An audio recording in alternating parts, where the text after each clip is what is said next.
Hello बच्चों, कैसे हो आप सब। Welcome to Sigma E learning centre. और आज हम पढ़ने वाले हैं अपने न्यूमेरिकल सीरीज का पार्ट 4। इस सीरीज के इस वीडियो में मैंने बेटा थोड़ी सी अलग चीजें ट्राई की हैं। इस पर्टिकुलर वीडियो में काफी क्वेश्चंस ऐसे थे जो बहुत ही लेंदी थे, तो अगर उनको मैं प्रॉपर एक्सप्लेनेशन देता और उसके बाद लिखवाता तो वीडियो बहुत लंबा हो जाता। इसलिए मैंने उनको सॉल्व किया है और उनको प्रॉपर आपको एक्सप्लेन करूंगा। अगर आपको ये मेथड पसंद आता है तो कमेंट बॉक्स में कमेंट करके जरूर बताना, और नहीं पसंद आता, पुराने वीडियो वाले फॉर्मेट में चाहिए तो भी बताना। अगले वीडियो से मैं उसी फॉर्मेट पे काम करूंगा। ओके, तो चलिए स्टार्ट करते हैं आज का अपना वीडियो। ये रहा आपका पहला क्वेश्चन। यहाँ पे आपसे कह रहा है कि एक इलेक्ट्रिशियन है जिसको एक सर्किट बनानी है जिसमें कैपेसिटेंस 2 माइक्रोफैरेड हो। उनकी रिक्वायरमेंट क्या है कि जो कैपेसिटेंस हो सर्किट का वो कितना हो, 2 microfarad across a potential difference of 1 kilowatt. That is, इनको जो पोटेंशियल डिफरेंस चाहिए सर्किट के अक्रॉस वो कितना चाहिए, 1 किलोवोल्ट। 1 किलोवोल्ट का मतलब 1000 वोल्ट। लेकिन इनके पास प्रॉब्लम क्या है, इनके पास लार्ज नंबर ऑफ कैपेसिटर्स हैं, छोटे छोटे, जिनका कैपेसिटेंस 1 माइक्रोफैरेड है। और ये जो छोटे छोटे कैपेसिटर्स हैं इनके साथ भी एक छोटी सी प्रॉब्लम है कि ये ज्यादा से ज्यादा 400 पोटेंशियल तक वर्क कर सकते हैं। दैट मीन्स कि एक कैपेसिटर के जो प्लेट्स हैं उसके क्रॉस मैक्सिमम 400 वोल्ट का पोटेंशियल डिफरेंस हो सकता है। इससे ज्यादा हुआ तो कैपेसिटर वर्क नहीं करेगा। आपको पता है अगर वोल्टेज ज्यादा करते जाओगे तो एक लिमिट के बाद क्या होता है, कोरोना डिस्चार्ज हो जाता है। दैट मीन्स कि चार्जेस फ्लो करने लगते हैं और शॉर्ट सर्किट हो जाता है। तो आपसे यहाँ पे पूछा गया है कि सजेस्ट करिए एक पॉसिबल अरेंजमेंट जो आपकी दोनों condition, that is C is equal to 2 microfarad and V is equal to 1000 volt को सेटिस्फाई करता हो with minimum number of capacitors. Minimum number of capacitors हम यूज करें 1 माइक्रोफैरेड वाले और अपनी ये दोनों कंडीशन को अचीव कर लें। ये रहा आपका सॉल्यूशन। इसमें आपको मैंने लिखवा दिया है पहले से, जो स्कूल फॉर्म में लिखवाया जाता है उसको मैं आपको लिखवा के प्रोवाइड करा रहा हूँ।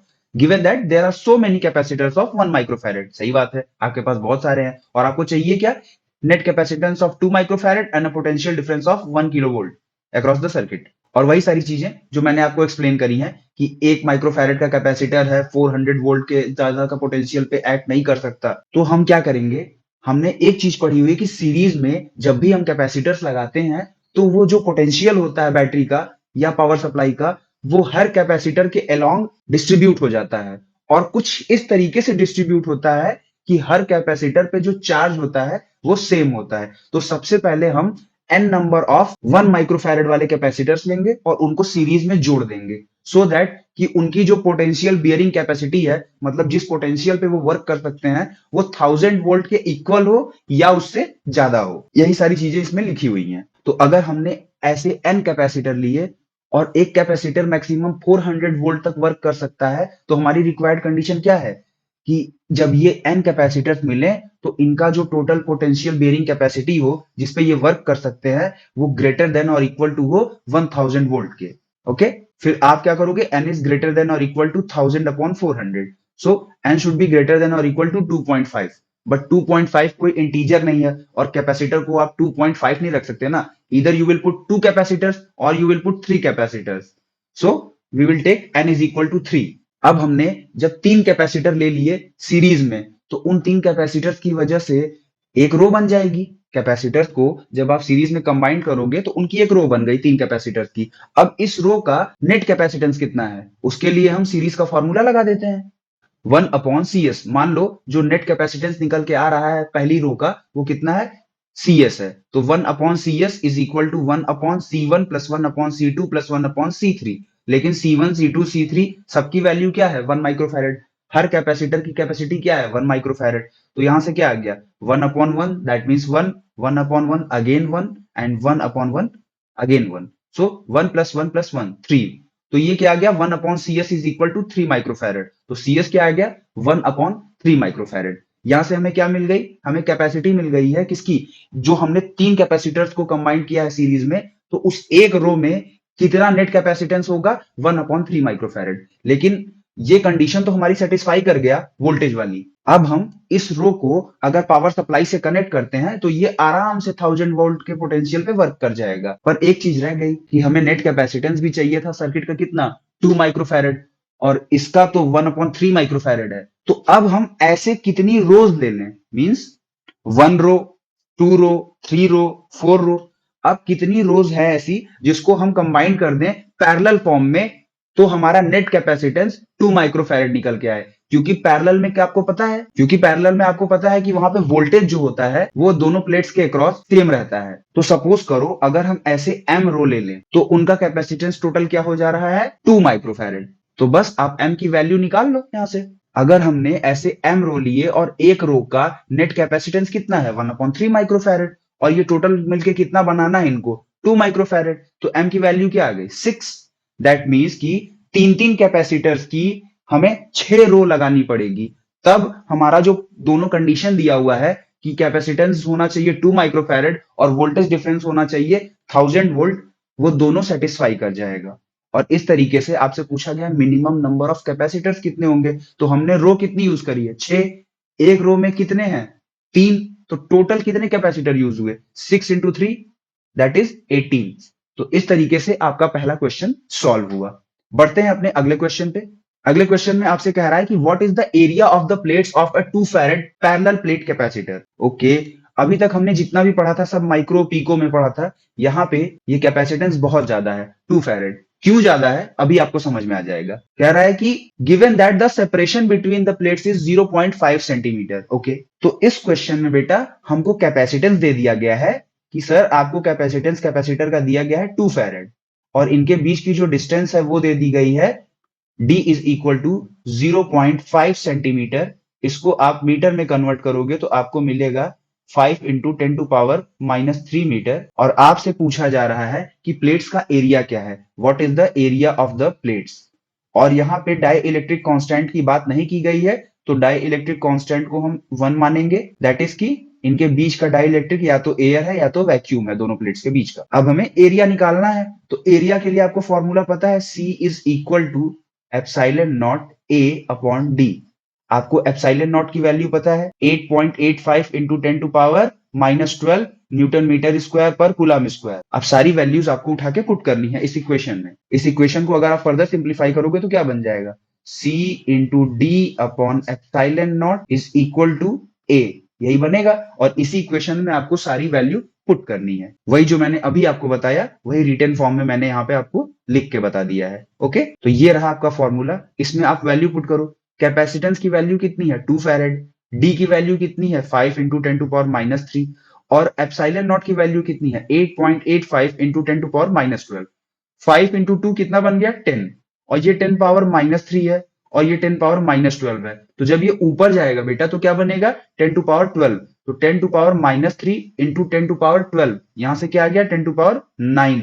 और 10 को जब आप 8.85 से डिवाइड करोगे तो ये वैल्यू निकल के आएगी 1.1299। अब यहां से ये वैल्यू क्या हो गई, 1.13 इंटू 10⁻³ इंटू 10⁻6 मीटर स्क्वायर। क्यों ऐसा किया हमने, क्योंकि हमें पता है कि 1 किलोमीटर में कितना होता है, 1 किलोमीटर में होता है 10⁻³ मीटर। और इसी तरीके से अगर आप 1 किलोमीटर स्क्वायर निकालोगे तो वहां पे 10⁻6 मीटर स्क्वायर होता है। तो हमने क्या किया, अब ये मीटर में बहुत बड़ी क्वांटिटी थी 10⁻9, तो हमने 10⁻6 को रिप्लेस कर दिया 1 किलोमीटर स्क्वायर से। तो ये वैल्यू क्या हो गई, इसमें मल्टीप्लाई हो गई और इसको हमने राउंड ऑफ कर दिया, 1.1299 को हमने 1.13 लिखा। और इसके बाद ये पूरा खत्म, इसकी जगह पे किलोमीटर स्क्वायर आ गया। और ये 10⁻³ आप मल्टीप्लाई करोगे तो 1130 ये आएगी। तो एरिया कितना आ गया प्लेट का, 1130 किलोमीटर स्क्वायर। मतलब अगर आपको एक ऐसा कैपेसिटर चाहिए जिसका कैपेसिटेंस 2 फैरेड हो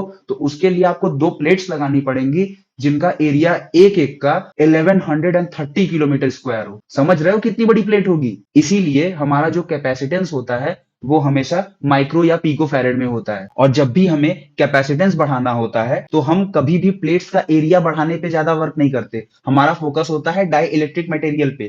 क्योंकि सी का जो एक्चुअल फॉर्मूला होता है वो ये होता है, के एप्सिलॉन नॉट ए अपॉन डी। तो जैसे जैसे आप डाई इलेक्ट्रिक मटेरियल को रखोगे, अगर बढ़िया डाई इलेक्ट्रिक मटेरियल है तो उसका के बहुत ज्यादा होगा। जैसे जैसे के बढ़ता जाएगा वैसे वैसे कैपेसिटेंस बढ़ता जाएगा without changing the size of the capacitor. I hope आपको ये क्वेश्चन समझ में आया होगा।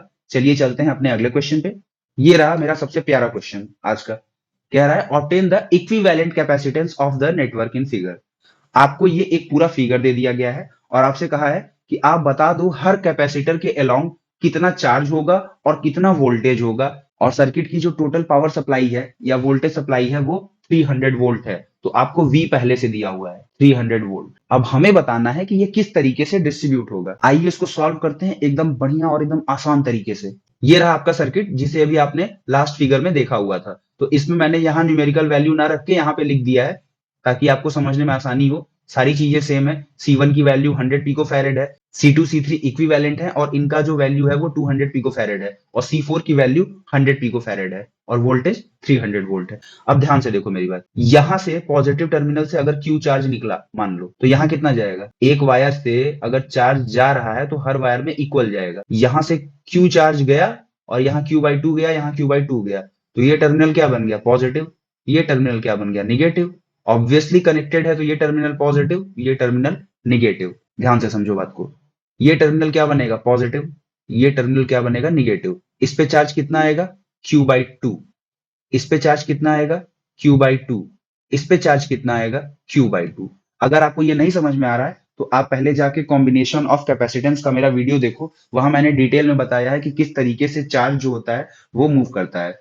और अगर ये मेथड आपको समझ में आ गया तो आपको कोई ट्रिक लगाने की जरूरत नहीं है, कभी कंफ्यूजन नहीं होगा ये कौन सा सर्किट है, इसमें सर कौन सा पैरेलल में है, कौन सा सीरीज में है, ये सब देखना ही नहीं है आपको, क्योंकि मैं एक डेफिनेशन अभी आपको बताऊंगा, आपका सब क्लियर हो जाएगा। अब यहां से देखो, यहां अगर Q2 चार्ज है तो इस प्लेट पे कितना होगा? इस प्लेट पे चार्ज होगा प्लस का Q2, यहाँ क्या होगा? माइनस का Q2, यहाँ भी माइनस का Q2, तो ये निगेटिव चार्ज यहाँ आएगा और यहाँ से निगेटिव चार्ज यहाँ आएगा, तो यहाँ से कितना चार्ज जा रहा है? Minus Q2। यहां से कितना जा रहा है? Minus Q2। यही चार्ज जा रहा है दोनों तरफ से। अब टोटल चार्ज यहाँ कितना हो गया? मतलब इफेक्टिवली अगर देखो तो इस टर्मिनल के पास टोटल चार्ज कितना हो गया? Minus Q। यहाँ टोटल अगर माइनस Q चार्ज है तो यहाँ कितना पॉजिटिव चार्ज इंड्यूस होगा? प्लस Q चार्ज इंड्यूस होगा और यहाँ पे माइनस Q। और ये बिल्कुल सही है, माइनस टर्मिनल है, यही बना। इतना बताने का मेरा मतलब क्या था? ध्यान से देखो, इस फिगर को नोट कर लेना, ये तुम्हारा सारा आंसर दे देगा। जब भी किसी एक कैपेसिटर की पॉजिटिव प्लेट दूसरे कैपेसिटर के निगेटिव प्लेट से जुड़ती है तो वहां पे सीरीज कॉम्बिनेशन होता है। मतलब जब अनलाइक चार्ज वाली प्लेट्स डायरेक्टली कनेक्टेड होती हैं, इधर पॉजिटिव निगेटिव और निगेटिव पॉजिटिव जो भी, तब वहां पे क्या होता है? वहां पे सीरीज कॉम्बिनेशन होता है। ध्यान से देखो, यहाँ पे निगेटिव जो प्लेट है वो दूसरे C2 के पॉजिटिव प्लेट से जुड़ रही है, तो C2 और C3 किसमें है? C2 and C3 are in series, तो इनका नेट कैपेसिटेंस मान लो CS आ रहा है, इक्विवेलेंट कैपेसिटेंस इन दोनों का। तो CS की वैल्यू कैसे निकाल लें? 1/CS is equal to 1/C2 plus 1/C3। यहां से आप ध्यान से देखो, ज्यादा कुछ है नहीं, सिंपल मैथमेटिक्स है। 1/200 प्लस 1/200 क्या बन गया? 1/CS is equal to 2/200 pico farad. Division कर दो, 1/CS is equal to 1/100 pico farad. तो CS की वैल्यू कितनी निकल के आ गई? CS की वैल्यू निकल के आ गई 100 पिको फैरेड। यानी कि अब हम इन दोनों कैपेसिटर्स को रिप्लेस करके इनकी जगह एक कैपेसिटर CS लगा सकते हैं। तो जब हमने एक कैपेसिटर CS लगा दिया तब सर्किट कुछ ऐसा बन जाएगा। ये रही आपकी नई सर्किट। अब यहाँ पे C1 क्या है? 100 पिको फैरेड। CS क्या है? 100 पिको फैरेड।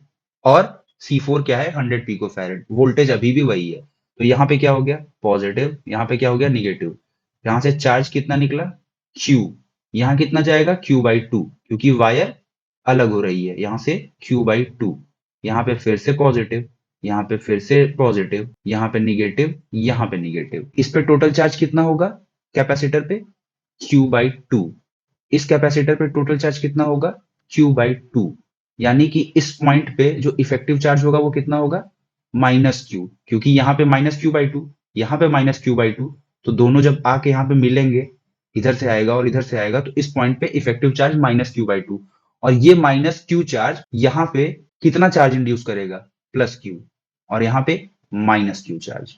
कोई दिक्कत? अब फिर से देखो, CS का पॉजिटिव टर्मिनल C1 के पॉजिटिव टर्मिनल से जुड़ा हुआ है और CS का निगेटिव टर्मिनल C1 के निगेटिव टर्मिनल से जुड़ा है। तो जब भी ऐसा होता है कि दो कैपेसिटर्स के सेम चार्ज वाले प्लेट्स अगर एक दूसरे से कंबाइंड होते हैं तो वहां पे पैरेलल कॉम्बिनेशन होता है। तो C1 and CS are in parallel combination. तो इन दोनों को रिप्लेस करके हम एक ऐसा कैपेसिटर यूज कर सकते हैं जिसका नेट कैपेसिटेंस Cp हो, equivalent capacitance of C1 and Cs। यहां तक बात क्लियर हुई। अब Cp की वैल्यू निकाल लो, दोनों पैरेलल में है, तो Cp is equal to C1 plus Cs। C1 की वैल्यू 100 पिकोफैरेड, Cs की वैल्यू 100 पिकोफैरेड। यहां से क्या आ गया 200 पिकोफैरेड सम होके। Cp की वैल्यू क्या आ गई 200 पिकोफैरेड। दैट मींस अब हम इस पूरी सर्किट को रिप्लेस करके सिर्फ एक कैपेसिटर Cp लगा सकते हैं, और जब हम Cp को लगा देंगे तो हमारी सर्किट ऐसी बन जाएगी। ये रही आपकी नई सर्किट। यहाँ पे Cp की वैल्यू क्या है 200 पिकोफैरेड, C4 की वैल्यू क्या है 100 पिकोफैरेड, और वोल्टेज डिफरेंस कितना है टर्मिनल्स के क्रॉस 300 वोल्ट। अब यहां से अगर आप देखोगे तो ये पॉजिटिव टर्मिनल है, तो ये कितना चार्ज इंड्यूस करेगा यहाँ पे Q।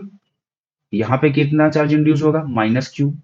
फिर यहाँ पे कितना होगा, क्योंकि ये जुड़ा हुआ है, अगर इस प्लेट पे निगेटिव चार्ज है तो इस प्लेट पे क्या होगा पॉजिटिव चार्ज, इस प्लेट पे निगेटिव चार्ज। अब अगर आप ध्यान से देखेंगे तो Cp का निगेटिव प्लेट C4 के पॉजिटिव प्लेट से जुड़ा है, और जब भी अनलाइक चार्ज वाले प्लेट्स का कॉम्बिनेशन होता है तो क्या होता है सीरीज होती है। तो बस इन दोनों को रिप्लेस करके हम एक कैपेसिटर लगा सकते हैं जिसका कैपेसिटेंस हम C नेट बोल सकते हैं, यानी पूरी सर्किट का नेट कैपेसिटेंस। ओके, और इसको निकालने के लिए हम क्या कर सकते हैं, हम इन दोनों को सीरीज में अरेंज कर सकते हैं। जिन लोगों को थोड़ा सा भी कंफ्यूजन हो रहा हो कि सर ये दोनों तो ऊपर नीचे हैं और जुड़े हुए हैं ऐसे, तो सर ये कैसे सीरीज में हो गए, तो उनको मैं इसी फिगर को मॉडिफाई करके दिखा दे रहा हूं। ये देखो यही फिगर है आपका, ये पॉजिटिव प्लस Q, ये -Q, ये +Q, ये -Q, खत्म, दोनों सीरीज में है। अब सी नेट निकाल लो, 1 upon C net is equal to 1 upon Cp plus 1 upon C4।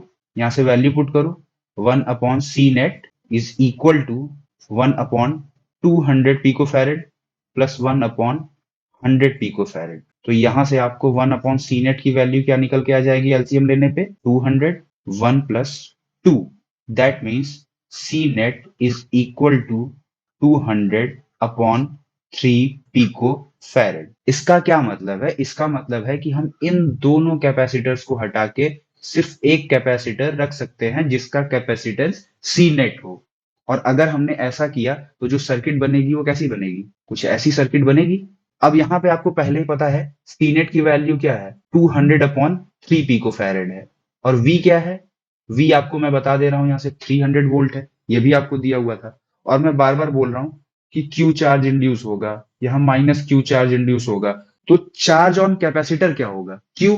ये आपको पढ़ाया गया है कि कैपेसिटर की किसी भी प्लेट पे, मतलब दो प्लेट्स होती है, उसकी दो प्लेट्स में से किसी भी प्लेट पे जो चार्ज इंड्यूस होता है उसका जो मैग्नीट्यूड होता है उसी को हम बोलते हैं चार्ज ऑन कैपेसिटर। वैसे तो चार्ज अगर देखोगे नेट चार्ज ऑन कैपेसिटर तो वो हमेशा 0 होगा, क्योंकि एक प्लेट पे जितना पॉजिटिव चार्ज होता है दूसरी प्लेट पे उतना ही निगेटिव चार्ज होता है। बट ये क्या होता है, ये स्टोर्ड चार्ज का अमाउंट होता है कि चार्ज कितना स्टोर हुआ है, तो उसका मैग्नीट्यूड हम किसी भी एक प्लेट के चार्ज के मैग्नीट्यूड के बराबर ले लेते हैं। तो अब यहां से अगर हम देख लें कि कितना चार्ज गया है सर्किट में, तो Q क्या हो जाएगा, आपको पता है C is equal to Q/V होता है। तो Q निकालने के लिए हम क्या कर सकते हैं CV, यहाँ हमने CV कर दिया है।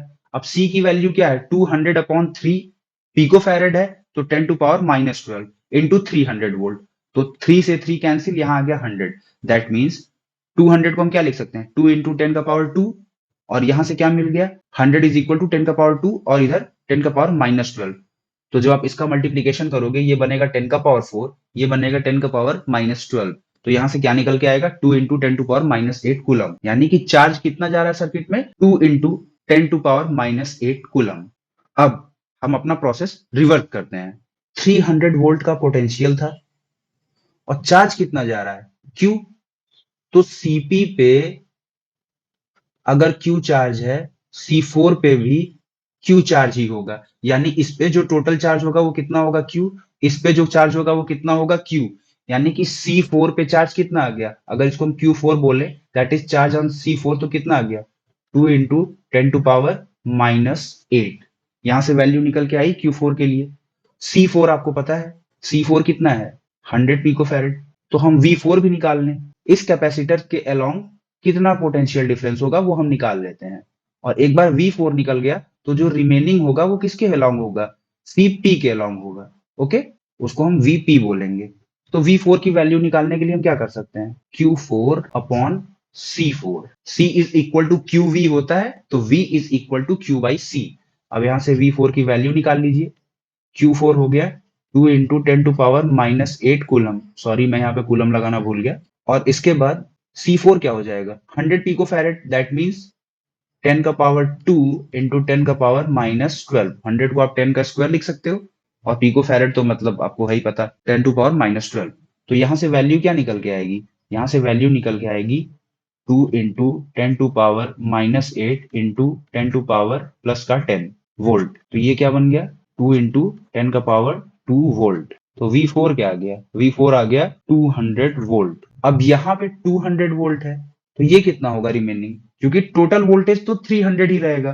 तो ये 300 है, ये 200 है, तो यहाँ कितना हो जाएगा, 100 वोल्ट। अब यहाँ से आपको एक आंसर मिल गया कि C4 के अक्रॉस चार्ज कितना होगा और वोल्टेज कितना होगा। अब हम चलते हैं और पीछे।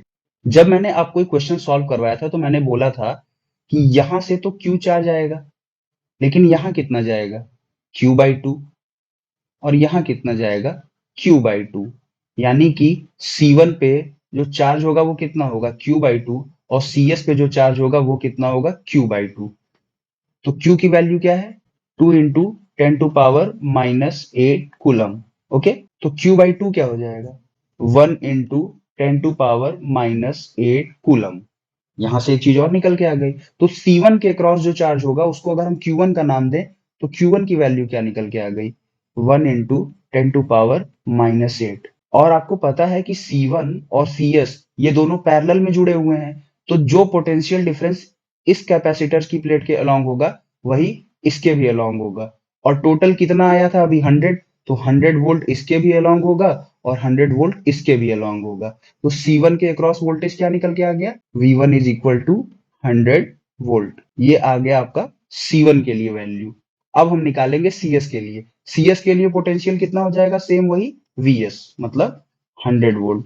और चार्ज कितना हो जाएगा, इसको अभी हम बोल दे रहे हैं QS, मतलब सीरीज में कितना चार्ज गया है, 1 इंटू 10⁻⁻8 कूलम। यहां से आपका C1 की वैल्यू आ गई। अब आप C1 और C4 के लिए वोल्टेज और चार्ज की वैल्यू निकाल चुके हो। अब आपको निकालना है C2 और C3 के लिए। थोड़ा सा और पीछे चलते हैं। अब आपको सारे सर्किट से कोई मतलब नहीं है, आपको बस इससे मतलब है। यहां से कितना चार्ज जा रहा है, Q/2। तो यहां पे भी कितना चार्ज आएगा, Q/2। यानी कि C2 के लिए चार्ज कितना हो जाएगा, Q2 1 इंटू 10⁻⁻8 कूलम, क्योंकि यही आ ही रहा था, इतना ही चार्ज गया था। और Q3 के लिए भी सेम हो जाएगा, 1 इंटू 10⁻⁻8 कूलम। अब पोटेंशियल डिफरेंस की बात करें तो 100 वोल्ट इन दोनों के क्रॉस है। ओके, लेकिन ये दोनों सीरीज में है, तो इनमें जो वोल्टेज है वो बटेगा, पर क्योंकि दोनों का कैपेसिटेंस इक्वल है, ध्यान से समझो, दोनों का कैपेसिटेंस इक्वल है, दोनों पे चार्ज इक्वल है, तो किसी भी एक के लिए वैल्यू निकाल लो, पोटेंशियल इक्वली डिस्ट्रीब्यूट हुआ है, मतलब पोटेंशियल हाफ हाफ में डिस्ट्रीब्यूट हुआ है। मैं आपको ओरली आंसर बता दूं तो 100 वोल्ट था दोनों के क्रॉस, तो 50 का डिफरेंस इसके क्रॉस होगा, 50 का डिफरेंस इसके क्रॉस होगा। लेकिन हम एक के लिए वैल्यू निकाल लेते हैं। मान लो हम V2 निकाल रहे हैं, potential difference across the capacitor C2। तो इसकी वैल्यू क्या आएगी, Q2 अपॉन C2। Q2 की वैल्यू रखो 1 into 10⁻⁻8 upon 200 pico farad, that means 200 into 10⁻⁻12। यहां से क्या वैल्यू निकल के आ गई, यहां से वैल्यू निकल के आ गई 10⁻⁻8 अपॉन 2 इंटू 10⁻⁻10। तो V2 की वैल्यू क्या आ गई, V2 की वैल्यू आ गई 10 का power 2 upon 2, that means 100 upon 2, which is equal to 50 volt. Okay, तो V2 की वैल्यू क्या आ जाएगी, 50 वोल्ट। एंड सिमिलरली V3 की वैल्यू क्या आ जाएगी, वो भी आ जाएगी 50 वोल्ट। और इस तरीके से आपका ये क्वेश्चन सॉल्व हुआ। ये रहा आपका अगला क्वेश्चन। यहाँ पे आपसे कह रहा है कि आपको एक पैरेलल प्लेट कैपेसिटर दिया हुआ है जिसकी प्लेट्स का एरिया है 90 सेंटीमीटर स्क्वायर। 90 सेंटीमीटर स्क्वायर, इसको सबसे पहले आप मीटर में कन्वर्ट कर दो, तो ये बनेगा 90 into 10⁻⁻4 metre square, which is equal to 9 into 10⁻⁻3 metre square. कह रहा है, और ये एक दूसरे से सेपरेटेड है by a distance of 2.5 mm। D क्या दे दिया है? 2.5 mm। That means 2.5 into 10⁻³ metre. और इनके बीच का जो वोल्टेज है वो कितना है? 400 वोल्ट। मतलब आपको क्या दे दिया है? आपको ए दे दिया, आपको वी दे दिया, आपको डी दे दिया, और आपसे पूछ क्या रहा है? How much electrostatic energy is stored by the capacitor. Okay, और आपको बताना है कि एनर्जी पर यूनिट वॉल्यूम क्या आ रही है, और उसके बाद आपको एनर्जी पर unit volume and magnitude of electric field E के बीच में एक रिलेशन निकालना है। कोई बात नहीं, सबसे पहले देखो जो एनर्जी होती है, इलेक्ट्रोस्टैटिक एनर्जी, उसको हम यहाँ पे यू से डिनोट करते हैं। कई बुक्स में अलग अलग नोटेशन दिए हैं, मैं पर्टिकुलर यू से डिनोट करता हूँ क्योंकि ये पोटेंशियल एनर्जी होती है, दैट इज वाई मैं इसको यू से डिनोट करता हूँ। और ये बराबर होती है हाफ सी वी स्क्वायर। वैसे तो इसके 3 फॉर्मूले हैं, लेकिन यहाँ पे यही लगेगा। क्यों? क्योंकि आप सी को कन्वर्ट कर सकते हो ना, half epsilon naught A by D into V square. अब आपका काम आसान हो गया। अब आप इसको कन्वर्ट कर सकते हो बहुत आराम से। आपको एप्सिलॉन नॉट की वैल्यू पता है 8.85 इंटू 10⁻⁻12 न्यूटन मीटर स्क्वायर पर कूलम स्क्वायर, और डी की वैल्यू आपको यहाँ से दी हुई है 2.5 इंटू 10⁻³ मीटर। ए की वैल्यू आपके पास है 9 इंटू 10⁻³ मीटर स्क्वायर, और वी की वैल्यू है 400 वोल्ट। तो आपको मिला जुला के सारी वैल्यू इस इक्वेशन में पुट करनी है और सॉल्व करना है। इसी चीज को आगे मैंने रिटन फॉर्म में लिखा हुआ है। देखिए, ए की value 90 centimetre square, 1 centimetre square is equal to 10⁻⁻4 metre square. तो 90 इंटू 10⁻⁻4 मीटर स्क्वायर, इसको फर्दर अगर हम शॉर्ट करेंगे तो 9 इंटू 10⁻³ मीटर स्क्वायर। डी की वैल्यू दे दी गई है, ए की वैल्यू दे दी गई है, वी की वैल्यू दे दी गई है। अब इसका मैंने एक फिगर बना दिया है। मान लो इन प्लेट्स का एरिया ए है जो आपको दिया गया है, और सेपरेशन डी है। तो ये क्या हो गया? ये ए हो गया। ये क्या हो गया? ये डी हो गया। तो आप वॉल्यूम निकाल सकते हो। वॉल्यूम को अगर हम वी डैश बोले, क्योंकि वी तो वोल्टेज को बोले हैं, तो वी डैश क्या हो जाएगा? ए इंटू डी लिख सकते हो ना वॉल्यूम को, आगे काम आएगा। इसको भी ध्यान रखना। Energy stored in a capacitor is denoted by U, and U is equal to half C V square, but C is equal to epsilon naught A by D, जो मैंने आपको बताया है अभी तक। U is equal to half C की value put कर देंगे epsilon naught A by D into V square. अब इसमें सारी वैल्यू हमें पता है, एप्सिलॉन नॉट की वैल्यू पता है, ए की वैल्यू पता है, डी की वैल्यू पता है, वी की वैल्यू पता है। तो यहाँ हमें कोई चेंज नहीं करना है, डायरेक्टली वैल्यू पुट करनी है। तो जब हम वैल्यू पुट करेंगे एप्सिलॉन नॉट की तो क्या मिलेगा? 8.85 इंटू 10⁻12। इसके बाद जब हम एरिया की वैल्यू पुट करेंगे 9 इंटू 10⁻3, और जब हम डी की वैल्यू पुट करेंगे 2.5 इंटू 10⁻3, और यहाँ से 400 है तो 400 को हम लिख सकते हैं 4 इंटू 10⁻2, और उसका स्क्वायर हो रहा है तो 4 इंटू 10⁻2 का होल स्क्वायर। ओके, अब यहाँ से जो वैल्यू निकल के आएगी, 4 का स्क्वायर कितना हो जाएगा? 16। 10⁻2 का स्क्वायर कितना हो जाएगा? 10⁻4। तो इस 16 को हमने इस 2 से कैंसिल करके 8 लिख दिया। यहां तक कोई दिक्कत नहीं होनी चाहिए। देन इस 8 का हमने इस 9 में मल्टीप्लीकेशन कर दिया, 72 इंटू 8.85, और यहाँ वैल्यू कितनी है? 10⁻−15, और यहाँ कितना है? 10⁻4। तो 10⁻−15 और 10⁻4 बन के क्या बनाएगा? 10⁻−11। और नीचे जो डिनोमिनेटर में आपका 2.5 इंटू 10⁻³ है, इसको हमने अभी ऐसे ही रहने दिया है। अब 2.5 से जब आप 8.85 को डिवाइड करोगे तो वैल्यू निकल के आएगी 3.54, और ये 72 आपका पहले से है, और 10⁻−11 अपॉन 10⁻³ ये बन जाता है 10⁻−8। जब हम 3.54 और 72 का मल्टीप्लीकेशन करेंगे तो वैल्यू निकल के आएगी 254.88 इंटू 10⁻−8 जूल। अब इसको हम थोड़ा सा और शॉर्ट करेंगे और राउंड ऑफ करेंगे तो ये वैल्यू निकल के आएगी 2.55 इंटू 10⁻−6 जूल। ये हो गई एनर्जी। लेकिन एनर्जी डेंसिटी क्या होती है? एनर्जी स्टोर्ड अपॉन वॉल्यूम, मतलब एनर्जी स्टोर्ड इन पर यूनिट वॉल्यूम। तो अगर हमें एनर्जी डेंसिटी निकालनी होती है तो हम total stored energy divided by total volume कर देते हैं। तो वॉल्यूम का वैल्यू मैंने आपको अभी बताया था, V dash is equal to A into D होगी। अब ए इंटू डी की वैल्यू क्या है? आपको पता है, ए की वैल्यू 9 इंटू 10⁻³ और डी की वैल्यू 2.5 इंटू 10⁻3। ये आपको दिया हुआ है। इन दोनों की वैल्यू रख दो। वी डैश की वैल्यू देखो मैंने रख दिया है। ये किसकी वैल्यू है? ये ए की वैल्यू है। ये किसकी वैल्यू है? ये डी की वैल्यू है। जब आप इसको सॉल्व करोगे तो ये आएगा 22.5 इंटू 10⁻6, और इसको हम लिख सकते हैं 2.25 इंटू 10⁻5 मीटर क्यूब। यहाँ 10 से मल्टीप्लीकेशन करोगे, 10 से डिवीजन करोगे तो डिवीजन हो गया, मल्टीप्लीकेशन वाला यहाँ पे आ गया। तो 10 power minus 6 into 10 that is 10 power minus 5। अब यहाँ पे U की वैल्यू हमने पुट कर दी है 2.55 इंटू 10 पावर माइनस 6 जूल, जो हमने अभी कैलकुलेट किया था, और V डैश की वैल्यू हमने पुट कर दी है जो हमने अभी यहाँ पे निकाला हुआ है 2.55 into 10 power minus 6, 2.25 into 10 power minus 5 metre cube. तो जब आप इसको डिवीजन करोगे तो यहां से निकल के आएगा 10 का पावर माइनस 1, क्योंकि 10 पावर माइनस 6 इंटू 10 का power plus 5 is equal to 10 power minus 1, और यहां से वैल्यू आएगी 1.13। तो 1.13 into 10 power minus 1 is equal to 0.113 joule पर मीटर क्यूब। ये आ गई आपकी एनर्जी डेंसिटी की वैल्यू। अब आपको एनर्जी डेंसिटी की वैल्यू मिल गई और आपसे एक चीज और निकालने को कहा है कि एनर्जी डेंसिटी और इलेक्ट्रिक फील्ड की जो स्ट्रेंथ है इनसाइड अ कैपेसिटर, उसके बीच में एक रिलेशन दे दो। तो बहुत सिंपल है, अभी आपने क्या पढ़ा, U is equal to capital U divided by V dash, that is energy stored upon volume. अब एनर्जी स्टोर्ड का फॉर्मूला आप क्या लगाते हो, हाफ CV स्क्वायर, और वॉल्यूम क्या है, एरिया इंटू सेपरेशन, और C की वैल्यू हमने अभी पुट करी थी epsilon naught A by D. तो यहाँ सारी वैल्यू पुट करो, हाफ C की जगह पे epsilon naught A by D into V square, okay. और डिनोमिनेटर में तो A इंटू डी है ही, तो A से A कैंसिल हो जाएगा, और इस D में मल्टीप्लीकेशन हो जाएगा, तो क्या बन गया, half epsilon naught V by D का स्क्वायर। बट हमको फिजिक्स में पता है E is equal to V by D भी होता है नॉर्मल फॉर्म में, अगर हम सिर्फ मैग्नीट्यूड की बात कर रहे हैं, डायरेक्शन की बात नहीं कर रहे हैं तब। तो यहाँ से V square upon D square को हम क्या लिख सकते हैं, या V अपॉन डी के स्क्वायर क्या लिख सकते हैं, सीधा E लिख सकते हैं। तो U क्या आ जाएगा, half epsilon not E square. ये हो गया आपका डेरिवेशन। चलिए सर मूव करते हैं अगले क्वेश्चन पे। ये रहा आपका अगला क्वेश्चन। यहाँ पे आपसे कह रहा है a 4 microfarad capacitor is charged by a 200 volt supply. Okay, it is then disconnected from the supply and is connected to another uncharged capacitor of 2 microfarad. Okay, how much electrostatic energy of the first capacitor is lost in the form of heat and electromagnetic radiation?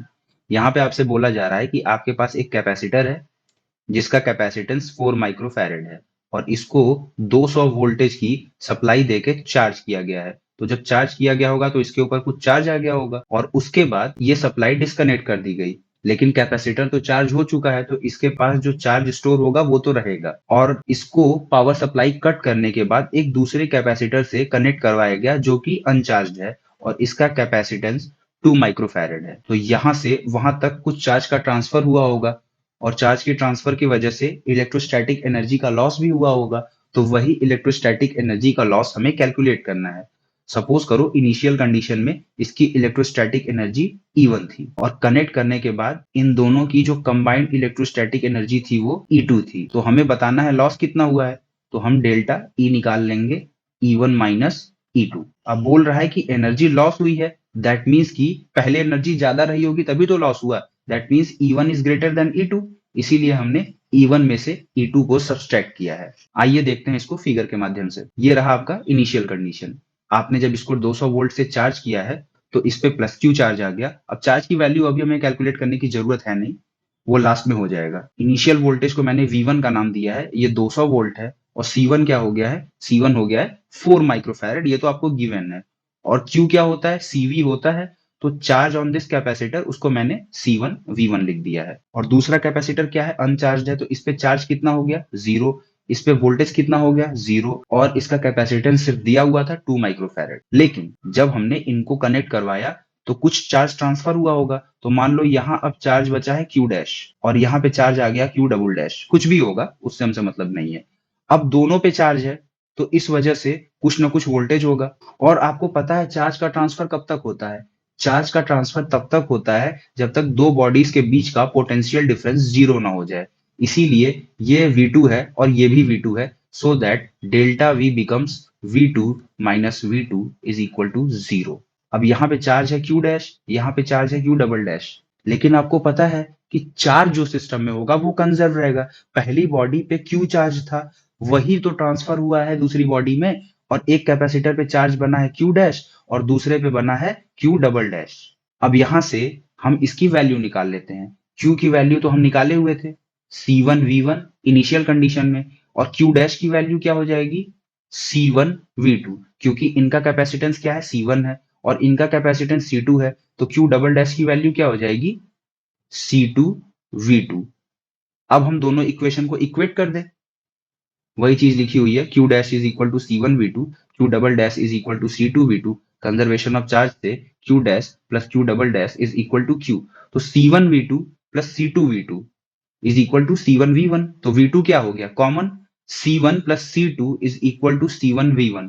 C1 की value 4 microfarad, C2 की value 2 microfarad, और C1 की value फिर से 4 microfarad, और voltage 200 volt था। तो यहाँ पे क्या हो जाएगा, यहाँ हो जाएगा 6 माइक्रोफैरेड, और यहाँ हो जाएगा 4 माइक्रोफैरेड इंटू 200। आप इसको डिवाइड करोगे तो यहाँ आएगा 2, यहाँ आएगा 3। तो V2 की वैल्यू क्या निकल के आ जाएगी, V2 की वैल्यू निकल के आ जाएगी 400 अपॉन 3 वोल्ट। अब हमें दो कंडीशन में वोल्टेज मिल गया है। तो बस एनर्जी स्टोर करने के लिए हमें क्या फॉर्मूला चाहिए होता है, हाफ CV स्क्वायर।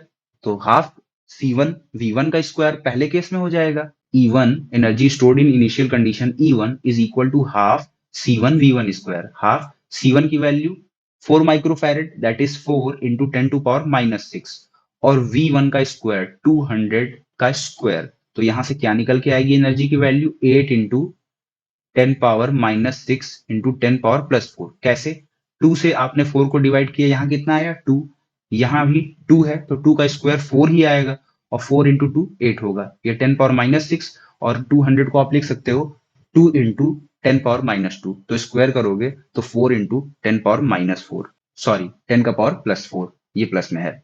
तो यहां से वैल्यू निकल के आपको आ गई 8 into 10 power minus 6 into 10 power plus 4, that means 8 into 10 to power minus 2 joule. ये आ गई इनिशियल कंडीशन में एनर्जी E1। आपको E1 की वैल्यू मिल गई। अब E2 की वैल्यू निकालने के लिए आपको C1 पे जो एनर्जी है और C2 पे जो एनर्जी है फाइनल कंडीशन में, उसको कैलकुलेट करना है। तो E2 की वैल्यू क्या हो जाएगी, हाफ C1, और C1 पे वोल्टेज बाद में कितना हो गया है V2, तो हाफ C1 V2 का स्क्वायर, और जो दूसरा कैपेसिटर था उसका कैपेसिटेंस कितना था C2, तो उसकी एनर्जी कितनी हो जाएगी, हाफ C2 V2 का स्क्वायर। अब दोनों की एनर्जी को जोड़ देंगे तो वही फाइनल एनर्जी होगी सिस्टम की। तो E2 आ गया half C1 V2 square plus half C2 V2 square.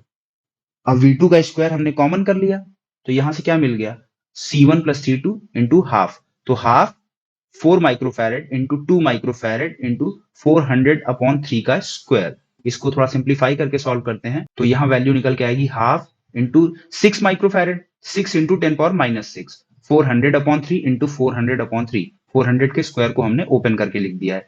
2 से इसको कट किया, यहाँ आया 3, 3 को हमने फिर से कट कर दिया यहाँ डिनोमिनेटर के 3 से। तो यहाँ क्या हो गया, 10 पावर माइनस 6 इंटू 4 इंटू 10 का स्क्वायर इंटू 4 इंटू 10 का स्क्वायर। तो ये क्या बन गया, 16 अपॉन 3। ये और ये मिलके क्या बना दिए, 16 अपॉन 3, और यहाँ पावर कितनी है 10 पावर 2, 10 पावर 2 मतलब 10 पावर 4, और यहाँ 10 पावर माइनस 6। मल्टीप्लीकेशन होगा तो क्या बनेगा 10 का power minus 2। 16 upon 3 into 10 to power minus 2, ये वैल्यू निकल के आई है 5.33 into 10 to power minus 2 joule. अब लॉस इन एनर्जी चाहिए, सिंपल, आपको E1 की वैल्यू पता है, E2 की वैल्यू पता है, डेल्टा E निकल जाएगा। Delta E is equal to E1 minus E2। तो ये वैल्यू आराम से निकल के आएगी 2.67 into 10 to power minus 2 joule. ये रहा आपका अगला आंसर। चलते हैं अपने अगले क्वेश्चन पे। ये थोड़ा सा मजेदार क्वेश्चन है। यहाँ पे आपसे कहा है show that force on each plate of a parallel plate capacitor has a magnitude equal to half capital Q capital E। जहां पे Q क्या है, चार्ज ऑन कैपेसिटर है, और E क्या है, magnitude of the electric field between the plates है। Okay, और हमें एक्सप्लेन करना है कि इस फॉर्मूले में ये हाफ कहां से आया है, ये जो फैक्टर है 1/2 ये कहां से आया है। ये काफी अच्छा क्वेश्चन है, अगर आप ध्यान से देखोगे इसमें आपके सारे कॉन्सेप्ट रिवाइज हो जाएंगे। चलिए देखते हैं इसको। मान लीजिए आपका एक कैपेसिटर है PQ, जिसकी एक प्लेट है P और दूसरी प्लेट है Q। P प्लेट पे हमने पॉजिटिव चार्ज अज्यूम किया है, और Q प्लेट पे हमने माइनस Q चार्ज अज्यूम किया हुआ है। इंडक्शन, यहाँ पे प्लस Q इंड्यूस होगा तो यहाँ माइनस Q इंड्यूस होगा, सिंपल। और प्लेट का एरिया हमने मान लिया है A। अब क्योंकि इस पे पॉजिटिव चार्ज है और इस पे निगेटिव चार्ज है, तो इन दोनों के बीच में जो फोर्स ऑफ अट्रैक्शन लगेगा उसकी डायरेक्शन किधर होगी, इधर होगी। तो इस हिसाब से इन दोनों प्लेट्स को तो एकदम चिपक जाना चाहिए, क्योंकि इनके बीच की डिस्टेंस बहुत कम है, तो फोर्स तो बहुत स्ट्रांग होना चाहिए। लेकिन हम क्या कर रहे हैं, हम एक अपोजिट फोर्स लगा रहे हैं, एक अपोजिट एक्सटर्नल फोर्स लगा रहे हैं जिसको हम F का नाम दे रहे हैं, और इसकी वजह से हम P और Q को एक दूसरे से डेल्टा X डिस्टेंस तक सेपरेट कर पा रहे हैं। ओके, तो ये जो डेल्टा एक्स सेपरेशन है ये हमने किया है एक्सटर्नल फोर्स एफ लगा के। अब आपको पता है हमने फोर्स लगाया है और उससे डिस्प्लेसमेंट हुई है तो वो वर्क होगा और वही वर्क सिस्टम की पोटेंशियल एनर्जी के फॉर्म में स्टोर होगा। तो हम इसको क्या लिख सकते हैं, work done by the force F in separating the plates to a distance delta X between them. तो work done against the system हुआ है कितना, एफ इंटू डेल्टा एक्स। आपको पता है फोर्स इंटू डिस्प्लेसमेंट होती है, जिस डायरेक्शन में हमने फोर्स लगाया है उसी डायरेक्शन में डिस्प्लेसमेंट हुई है, इस वजह से वर्क हमारा पॉजिटिव है और वही क्या होता है, सिस्टम की स्टोर्ड पोटेंशियल एनर्जी होती है। तो F into delta X is equal to हम कैपिटल यू लिख सकते हैं सिस्टम की एनर्जी, बिल्कुल लिख सकते हैं। अगर आपने वर्क एनर्जी थ्योरम पढ़ी हुई है तो आपको मैंने वैसे भी बताया है इलेक्ट्रोस्टैटिक में कि जितना भी आप सिस्टम के अगेंस्ट में वर्क डन करोगे वही सिस्टम में पोटेंशियल एनर्जी के फॉर्म में स्टोर होता है। तो F into delta X is equal to capital U. अब यू की वैल्यू हमें चाहिए। अब यू की वैल्यू निकालने के लिए पहले हमें जाना पड़ेगा एनर्जी डेंसिटी में। एनर्जी डेंसिटी क्या होती है, एनर्जी पर यूनिट वॉल्यूम। तो एनर्जी डेंसिटी का फॉर्मूला क्या होता है, half epsilon not E square. Last to last question में हमने इसको डिराइव किया हुआ था। तो यू की जगह पे हम क्या लिख सकते हैं, यू अपॉन वी डैश मतलब potential energy upon area is equal to half epsilon E square लिख सकते हैं बिल्कुल। यू की वैल्यू ये भी तो है, ये इक्वेशन 1 मान लो, ये इक्वेशन 2 मान लो, तो हो गई value. u upon V dash is equal to half epsilon not E square.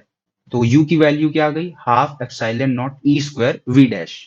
अब ई स्क्वायर को अभी हमें टच नहीं करना है, हमारा मेन काम क्या है, वी डैश। वी डैश क्या था, वॉल्यूम था और प्लेट का एरिया मैंने ए लिया था और इनके बीच की सेपरेशन डेल्टा एक्स थी, तो यही वॉल्यूम के बराबर होगी, प्लेट्स के बीच का वॉल्यूम यही होगा।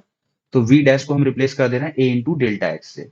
तो जब हम ए इंटू डेल्टा एक्स से रिप्लेस कर रहे हैं तो हमारा जो equation F into delta X is equal to U था, तो यू की वैल्यू हम यहाँ पे पुट कर दे रहे हैं। यू की वैल्यू पुट करने पे क्या आ गया, half epsilon not E square A into delta X. Delta X से डेल्टा एक्स कैंसिल, ये क्या आ गया, F is equal to half epsilon not E square into A. लेकिन हमें तो इक्वेशन चाहिए क्यू ई के फॉर्म में, तो अब किसी तरीके से हम इसको क्यू ई के फॉर्म में कन्वर्ट करते हैं। आपको पता है ई इज इक्वल टू क्या होता है, वी बाई डी, और ई स्क्वायर मतलब क्या हो गया, वी बाई डी का स्क्वायर।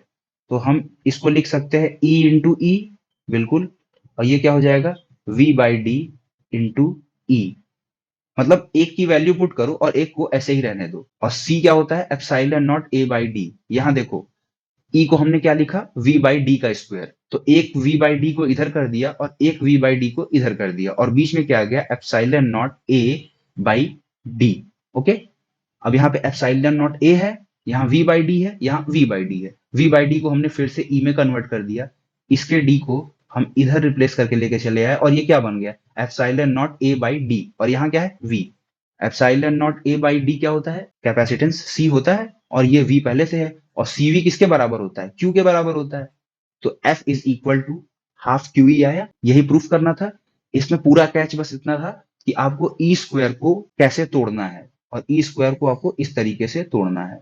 उसके बाद एप्सिलॉन नॉट ए आपके पास है ही, डी इधर आ जाएगा और वी यहां रहेगा, तो ये सीवी बन जाएगा और सीवी क्यू के बराबर होता है। तो बस पूरी इक्वेशन सॉल्व होकर आपको मिलेगा F is equal to half Q E. अब इसमें जो लास्ट पॉइंट आपसे पूछा था कि ये फैक्टर जो हाफ है ये कहां से आया है, इसके लिए आप ध्यान से देखो, ज्यादा इसमें कॉम्प्लेक्स में जाने की जरूरत नहीं है अभी के लिए, वरना सब मिक्सिंग हो जाएगी। ये एक कंडक्टर है, ये दिया हुआ है, तो इसके जस्ट बाहर इलेक्ट्रिक फील्ड क्या है, ई है, और इसके जस्ट अंदर इलेक्ट्रिक फील्ड क्या है, जीरो। तो इस कंडक्टर की वजह से जो भी इलेक्ट्रिक फील्ड निकल के आएगी या जो भी फोर्स लगेगा उसमें इलेक्ट्रिक फील्ड की कंट्रीब्यूशन अगर आप कंट्रीब्यूट करोगे तो कैसे करोगे, आउटसाइड प्लस इनसाइड का एवरेज, और इसीलिए ये फैक्टर हाफ जनरेट होके आता है। वैसे ये काफी कॉम्प्लेक्स चीज है, अगर इसको मैं डिटेल में एक्सप्लेन करने लगूंगा तो may be you guys will get confused, but simply ये समझो कि कंडक्टर के बाहर की इलेक्ट्रिक फील्ड जो होती है वो ई होती है, अंदर की जीरो होती है, तो एवरेज इलेक्ट्रिक फील्ड जो होती है E plus zero by two होती है, इसीलिए ई बाई टू आता है। तो ई की जगह पे ई बाई टू आता है, that is why F Q E की जगह पे हाफ क्यू ई आया है। ओके, अभी के लिए इतना समझो, बाकी जैसे जैसे चीजें डेप्थ में जाएंगी वैसे वैसे आपको बताते जाएंगे। ये रहा आपका अगला क्वेश्चन, और ये क्वेश्चन मैं नहीं करवाने वाला हूं। अब आप बोलोगे सर क्यों, ऐसा इसलिए बेटा कि इसको मैंने एकदम डिटेल में गॉस लॉ से डिराइव करवाया है। बस R1 की जगह पे B था और R2 की जगह पे A था। तो ये क्वेश्चन की लिंक आपको मैं डिस्क्रिप्शन में दे दे रहा हूँ। ये इस टाइप का फिगर आपको जो बुक में बना के दिया गया था, ये वही फिगर है और इसका आंसर जो है वो detailed derivation and solution in lecture number 15 of this chapter. अगर आप प्लेलिस्ट में डायरेक्ट जाओगे तो ये जो सेकंड चैप्टर का 15th वीडियो होगा, लेक्चर 15th लेक्चर, वहां पे मिल जाएगा। मैं आपको आई टैब में दे दूंगा और मैं आपको डिस्क्रिप्शन बॉक्स में भी अभी लिंक मेंशन कर दे रहा हूँ। तो बस आज के लेक्चर में इतना ही। अगर आपको वीडियो पसंद आया है तो लाइक करना मत भूलिएगा, सब्सक्राइब करना मत भूलिएगा और अपने दोस्तों के साथ जरूर शेयर कीजिएगा। और अगर आपको ये वाला मेथड पसंद आया है कि क्वेश्चन को पहले से थोड़ा सा सॉल्व करके रखो, क्योंकि क्योंकि आपका जो टाइम होता है वो काफी प्रीशियस होता है। तो अगर मैं एक लेक्चर में 1 घंटे लगाऊंगा तो एक्सप्लेनेशन तो डिटेल में हो जाएगी, पर वो जो टाइम लॉस होता है वो भी बहुत ज्यादा होता है। तो जिनको इस मेथड से चाहिए अगला वीडियो वो भी कमेंट करें, और जिनको पुराना वाला मेथड अच्छा लग रहा था वो भी कमेंट करके बताएं। तो मिलते हैं अगले लेक्चर में, तब तक पढ़ते रहिए, मस्त रहिए, खुश रहिए और वीडियो को शेयर करते रहिए।